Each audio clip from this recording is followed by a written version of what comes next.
ಸಕಲೇಶಪುರದ ಮಠಸಾಗರದಲ್ಲಿರುವ coffee ಮಂಡಳಿಯಲ್ಲಿ ಕೇಂದ್ರೀಯ coffee ಮಂಡಳಿ ಬಾಳೆಹೊನ್ನೂರು ಇವರ ಸಹಭಾಗಿತ್ವದಲ್ಲಿ ಕಾಫಿಯ ಉತ್ಪಾದನೆಯಲ್ಲಿ ಅಧಿಕ ಇಳುವರಿ ತೆಗೆಯುವ ದೃಷ್ಟಿಯಿಂದ ಕಾಫಿಯಲ್ಲಿ ಸತ್ಯಮೂಲ ಸಂವರ್ಧನೆ ಎಂಬ ಕಾರ್ಯಕ್ರಮ ನೆರವೇರಿತು. ಕಾರ್ಯಕ್ರಮವನ್ನು ಹಿರಿಯ ಹಾಗೂ ಅನುಭವಿ ಕಾಫಿ ಬೆಳೆಗಾರ ಹಾಗೂ ಕಾಫಿ ಮಂಡಳಿಯ ಮಾಜಿ ಸದಸ್ಯರಾದ ಬಾಳುಪೇಟೆ ಮೋಹನ್ ಕುಮಾರ್ ಉದ್ಘಾಟಿಸಿದರು.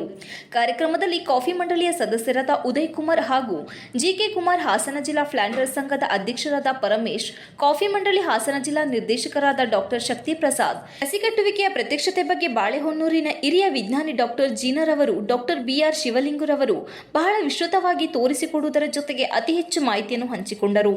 ಸುಮಾರು 58 ಜನಕ್ಕೂ ಹೆಚ್ಚು ಬೆಳೆಗಾರರು ಈ ಕಾರ್ಯಕ್ರಮದಲ್ಲಿ ಭಾಗಿಯಾಗಿ ಇದರ ಸದುಪಯೋಗ ಪಡೆದುಕೊಂಡರು.